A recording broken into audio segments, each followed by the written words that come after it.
जो डरा वो मरा। हमारा सीधा सा फार्मूला है, तुम्हारा दीन तुम्हारे लिए, हमारा हमारे लिए। तुम्हारा बनाया हुआ खुद साख्ता निजाम तुम्हारा है, लकुम दीनुकुम, खुद साख्ता और गढ़ा हुआ दस्तूर तुम्हारा है, वलिया दीन और हमारे लिए इलाही दस्तूर।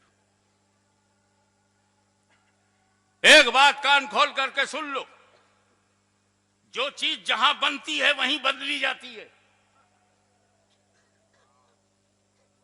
हमारी जमात का एक जिम्मेदार सियासी रहनुमा जलवागर हैं, इन्हें पता है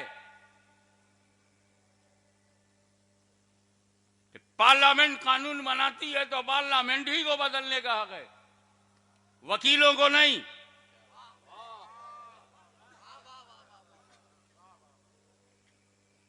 भारतीय संविधान में संशोधन का हक आपको है, क्योंकि ये आप ही ने बनाया, हमने बनाया, हमें हक है।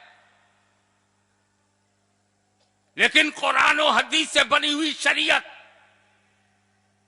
ये अरब की जमीन पर बनाया हुआ दीन नहीं है, ये आसमानी दीन है, ये इलाही दीन है, ये मुस्तफा का दीन है, नबी ने दिया है। नबी से कहो वो बदले, तुमने बनाया नहीं, बदलने का हक कहां से आ गया? जब हम 125 करोड़ होकर ईरान का कानून नहीं बदल सकते, अफगानिस्तान का कानून नहीं बदल सकते, अरे पड़ोसी पाकिस्तान का कानून नहीं बदल सकते, कुरान का कौन बदलने देगा? न तुम्हारा पड़ोसी है, न तुम्हारा बनाया हुआ है, न तुम्हारा नेबर है, न कुरान घुस के कहीं स्ट्राइक करता है और न अपने ऊपर किसी स्ट्राइक को बर्दाश्त करता है। आपस में पड़ोसियों में करते रहो, नो प्रॉब्लम। पब्लिक की डिमांड है, मेरा मानना है कश्मीर हमारे देश का अटूट अंग है, ये मेरा मानना है। लेकिन मैं पब्लिक की ओपिनियन की बात जो तुम लेके चल रहे हो, कश्मीरियों की भी ओपिनियन ले लो। वाह वाह वाह वाह वाह, नानी मरती है ओपिनियन लेने में। तुम हमसे रायशुमारी करवाते हो, जम्मू कश्मीर में क्यों नहीं करवाते? हिम्मत है तो श्रीनगर में ला कमीशन भेजे। आजाद रहना चाहते हो या हमारे साथ रहना चाहते हो? तब पता चल जाएगा कि राय लेना कितना भारी पड़ता है। जब हमने मान लिया कश्मीर हमारा है तो कोई रायशुमारी नहीं होगी। ऐसे ही शरीयत हमारी है, इससे कोई रायशुमारी नहीं होगी। नारे तकबीर, नारे रिसालत, गाज़ी मिल्लत उर्से मखदूम अशरफ, तहफ्फुज़े शरीयत। भारतीय संविधान ने हमको जो धार्मिक स्वतंत्रता दी है, हर आदमी अपने विचारों में, अपने धर्म में, धर्म के पालन में स्वतंत्र है, आजाद है। मजहबी आजादी दी गई कि तुम, इसीलिए तो जब किसी औरत ने सती हुई हम चुप रहे, क्योंकि उसके धर्म का एक हिस्सा है। पति मर जाए, औरत सती हो जाए, ये हिंदू धर्म का एक हिस्सा है। और जब धर्म में है तो चाहे जितनी बेवकूफी हो, सती हो जाना चाहे जितना भी अहमकाना कदम हो, हम नहीं बोले, क्योंकि हम किसी के धर्म में टांग नहीं लगाते, हम सिर्फ अपने धर्म पर अमल करते हैं। और एक औरत सती हो गई, कानून के विरुद्ध हुई, भारतीय कानून के खिलाफ हुई। ऐसा करने वालों को, उनके नाम का मंदिर बनाने वालों को आपने कौन सी सजा दी? आप मुसलमानों की कुरीतियां, कमजोरियां, खराबियां, आपको काहे को दर्द हो रहा है? आप आरएसएस की खराबियों का मुताला करें। इस्लाम को कौन बोला आपसे? हमने तो नहीं कहा कि सगी मां का पेशाब नहीं पिया जा सकता, तो जानवर का क्यों पीते हो? हम तो नहीं बोले।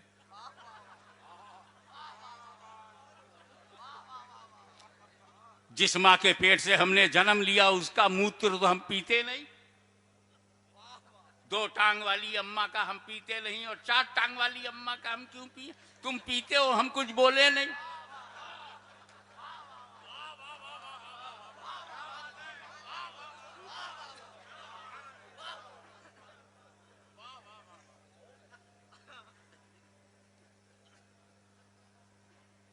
हम दूसरे मजहब पर उंगली नहीं उठाते, इस यकीन के साथ कि तुम भी हमारे मजहब पर उंगली ना उठाओ। और कारण यह है कि हमारा दीन तुम्हारे लिए नहीं है, हमारा दीन हमारे लिए, तुम्हारा तुम्हारे लिए। हाउ मच फ्लेक्सिबल, कितना लचकदार हमारा मजहब है। तुमको भी जीने का हक देता है और जीने की बात करता है। तुम अपने मजहब पे कायम रहो, हम अपने मजहब पे कायम रहें। तुम सनातन पसंद करते हो, सनातन हो जाओ। तुम आर्या समाज पसंद करते हो, आर्या हो जाओ। सिख पसंद करते हो, सिख हो जाओ। अपने को कोई प्रॉब्लम नहीं, जो चाहो खाओ।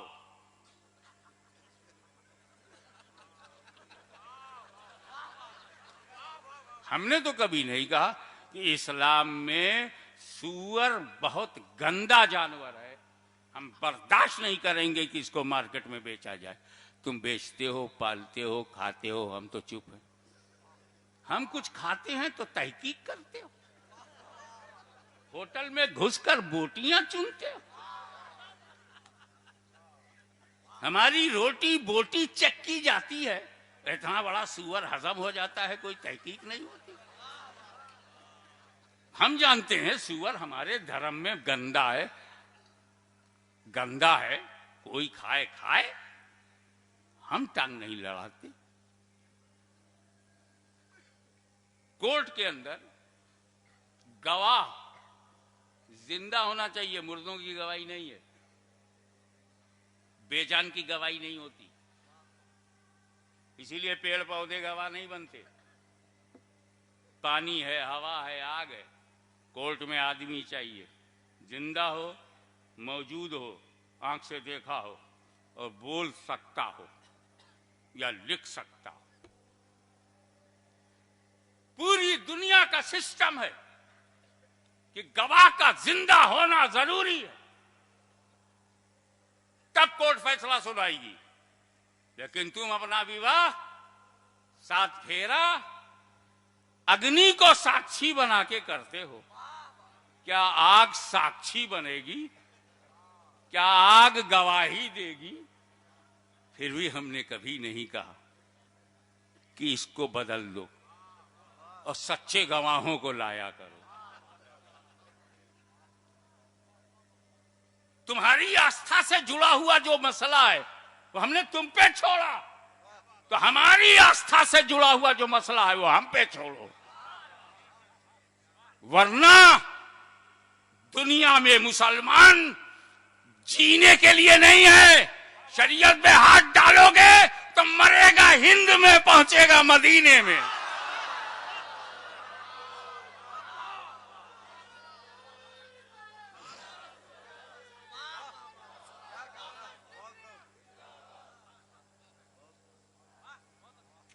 एक तरफ तुम ये कहते हो मुस्लिम पर्सनल लॉ, ये मुसलमानों का पर्सनल लॉ है, जाती लॉ है, उनका अपना है, तब काहे को टांग लड़ाते हो?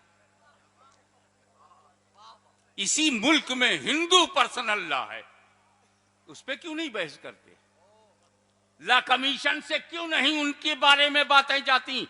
हिंदुओं बताओ, तुम्हारी औरतों के साथ जो अत्याचार हो रहा है वो हिंदू पर्सनल लॉ में कैसे परिवर्तन लाया जाए?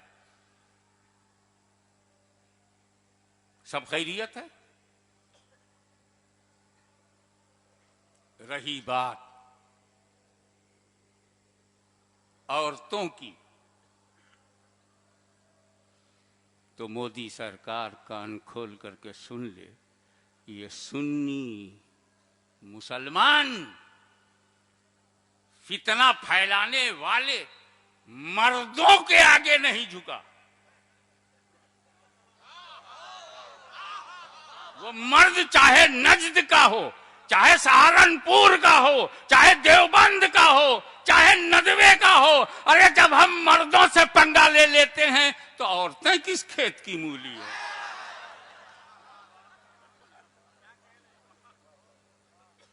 चलो औरतों ही पे डाल दो। औरतें अगर ये कहें कि मोदी जी रिजाइन करें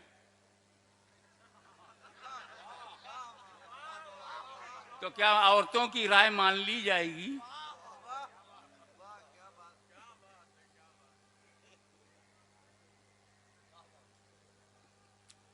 मैं चैलेंज करता हूं, सच्चाई का दूध पिया है तो कबूल कर, गुजरात में 50 लाख औरतों से मैं ये लिखवा सकता हूं, भिजवा सकता हूं कि मोदी साहब इस्तीफा दे दें।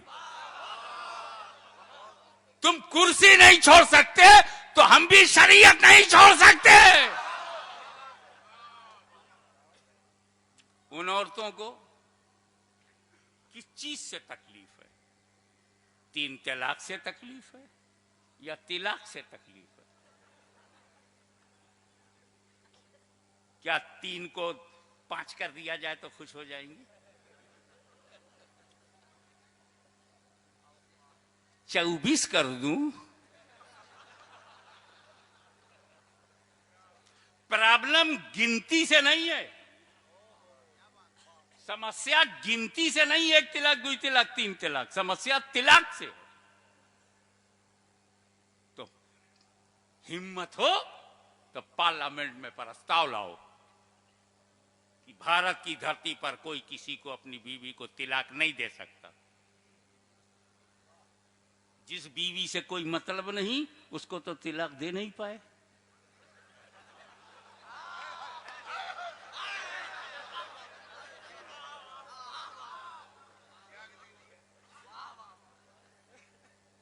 जहां आपने पति धर्म नहीं अपनाया उसे तो आप तिलाक दे नहीं पाए। तिलाक दुनिया के हर मुल्क में, तिलाक तमाम ह्यूमन सोसाइटी में तरीके अलग अलग हैं और तकलीफ तिलाकी से होगी, गिनती से नहीं। ऐसा तो है ही नहीं 3 तलाक, 3 तलाक, हमें 3 को किनारे करो, 13 कर दो। जिसको छोड़ना होगा वो 13 दे देगा। 25 बार में तिलाक होगी, जिसको छोड़ना होगा वो गिन के तलाक तलाक तलाक तलाक तलाक तलाक 25। हाँ 25 हो गया, मोदी जी की मंशा पूरी कर दी। अबे गिनती में कहां समस्या का समाधान है? समस्या जन्म लेती है तिलाक से। कानून बनाओ कि सही तिलाक दिया जाए।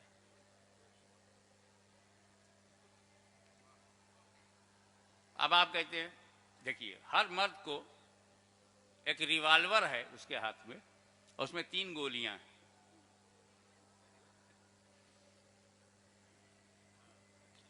अब गोली उसने तीनों चला दी, ठाए ठाए ठाए।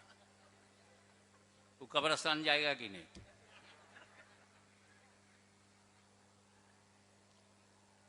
तो तिलाक एक गोली है,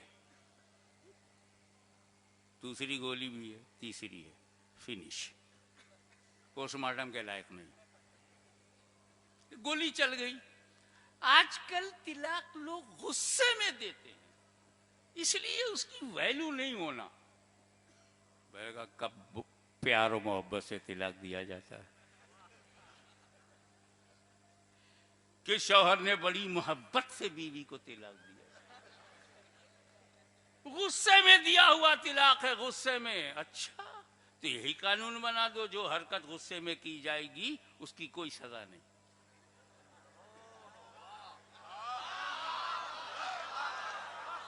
यही कानून बना दो कि गुस्से में जो काम किया जाएगा उसकी कोई सजा नहीं, फिर तो कोई दिखाई नहीं पड़ेगा।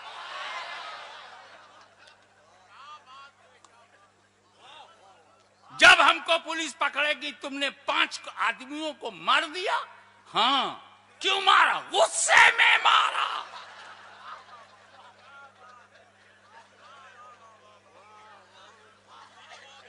कानून में गुस्से की वैल्यू नहीं तो शरीयत में भी गुस्से की वैल्यू नहीं। शरीयत खुद लॉ है। लॉ बनाने के लिए ईमानदार होना जरूरी है। रही बात, आसानी बता दूं उन औरतों के लिए जिनको 3 तलाक या कोई तलाक पसंद नहीं, तो इस्लाम का दरवाजा खुला है, बाहर जाओ। इस्लाम उन औरतों से भी कहता है कि अगर शरीयत से तुम एडजस्ट नहीं हो रही हो तो बाहर जाके किसी और से एडजस्ट हो जाओ। कहां जबरदस्ती हमारे यहां? किसने इन औरतों से कहा है कि तुम उसी शरीयत को मानो? कुरान को मानेंगे और हदीस को मानेंगे और बाकी खबीस को मानेंगे। अरे भाई, इजमाई उम्मत, कानून बनाने के जितने तरीके पार्लियामेंट में हैं, पार्लियामेंट उसके बाहर नहीं जा सकती। तो इस्लामी शरीयत बनाने के जितने धरातल हैं, कानून हैं, पिलर हैं, शरीयत वाले उससे बाहर नहीं जा सकते। 4 बुनियादें हैं शरीयत की, कुरान है, हदीस है, इजमा है, कयासे मुज्तहिद है। और औरतों को अगर ये चारों तरीके पसंद नहीं है तो किसने तुम्हें इस्लाम में बांध के रखा? तस्लीमा नसीम की तरह तुम भी आउट हो जाओ। फिर ऐसे मर्द से शादी करो जो तिलाक देता भी रहे तो हो ही ना। अगर इस्लाम में हमारी मां बहनों को रहना है तो पूरा इस्लाम अपनाना होगा। और अगर इस्लाम का कानून पसंद नहीं है तो इस्लाम जबरदस्ती नहीं करता। ला इकराहा फिद्दीन, नो प्रेशर इन रिलीजियन। और साफ बोलता है तुम्हारा दीन तुम्हारे लिए है, हमारा दीन हमारे लिए। तो इन औरतों को बांधता कौन है जो मुस्लिम पसरल्ला माने? जाओ, आउट हो जाओ। Civil code, common civil code, ये वो बहस है जो सिविल कोड अभी टेबल पर है ही नहीं। न पार्लियामेंट में कॉमन सिविल कोड आया, न कमेटी के सुपुर्द हुआ, और एक हंगामा, common civil code, common civil code बना के देख। गवर्नमेंट को चैलेंज है कि हिम्मत है तो कॉमन सिविल कोड बना के दिखाओ।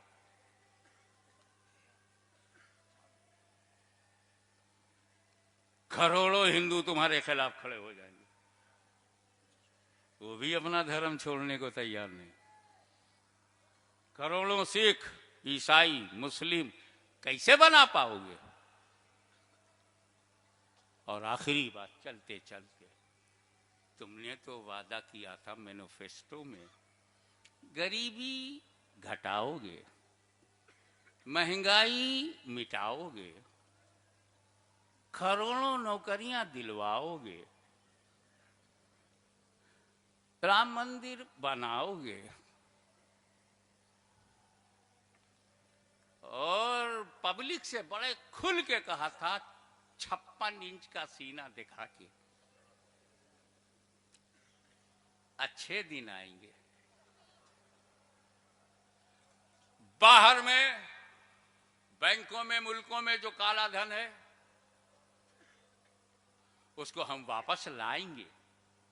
और इतना लंबा वो धन है, इतना ज्यादा है कि हर भारतीय के अकाउंट में 15 लाख आएगा।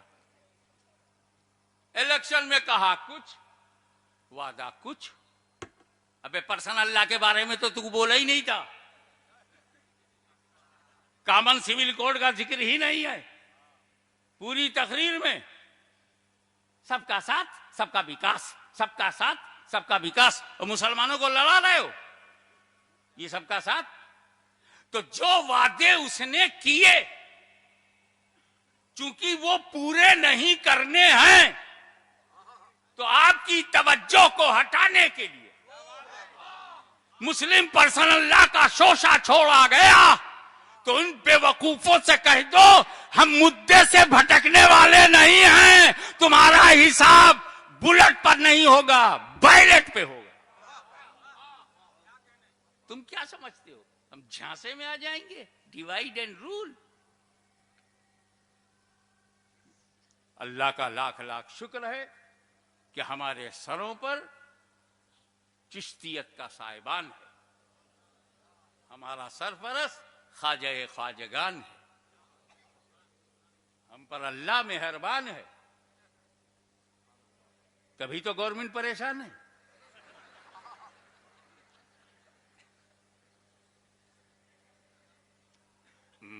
मगर हम चुप तो नहीं रहेंगे और मैं बधाई देता हूं साहिब सज्जादा को। इन्होंने एक ऐसा सिस्टम बनाया है, वो WWW करके आगे कुछ है, आप जाएंगे उसमें आएगा प्रोटेस्ट, आप उसे दबा देंगे, सीधे मोदी साहब के कारखाने में पहुंच जाएगा। एक साहब सुप्रीम कोर्ट में गए हैं मुस्लिम पर्सनल लॉ के बारे में फैसला लेने के लिए, ठीक है जाएं। ये लॉ कमीशन को किसने हक दे दिया कि मजहबी मामलात में दखल दे? लॉ कमीशन न कोई कोर्ट है, न कोई अदालत है, न कचहरी है। Law commission government of India का अपना डिपार्टमेंट है। इनकी हिम्मत है कि एक कमीशन भेज दे मोदी साहब की ससुराल भी कि रिपोर्ट दो इन्होंने अपनी बीवी के साथ क्या रवैया रखा। Please don't interfere in Islamic law, because Islamic law is not personal and not made by Muslim. It is divine law and given by Rasulullah sallallahu alaihi wasallam.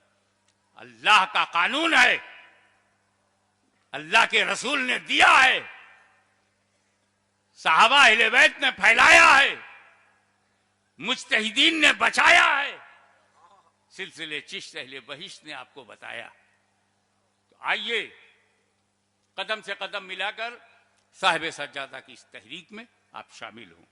डरे नहीं, मुस्लिम पर्सनल लॉ तब तक नहीं मिटेगा जब तक भारत में मुस्लिम जिंदा है। और उनके भरोसे मत रहना जो अपना ईमान ना बचा सके, वो लॉ क्या बचाएंगे? जो अपना दीन धर्म ना बचा सके वो कैसे मुस्लिम पर्सनल लॉ को बचा सकेंगे? ये सब हो सकता है उनके मोहरे हों। तुम ऐसा चिल्लाओ, तुम ऐसा चिल्लाओ, और तो तुम इधर से बोलो, मर्दो तुम इधर से बोलो, लेकिन सवाद आजम जिंदा है, मखदूम का दरबार जिंदा है, सिलसिले कादिरिया, चिश्तिया, सोहरवर्दिया, नक्शबंदिया का फैजान जिंदा है, हमारा ईमान जिंदा है। इसलिए मुस्लिम पर्सनल लॉ से घबराने के बजाय इतने एहतजाज भेज दो कि अगर किसी का अंतिम संस्कार करना पड़े तो लकड़ी की जरूरत ना हो, पेपर काफी हो जाए। वाखिर दावा।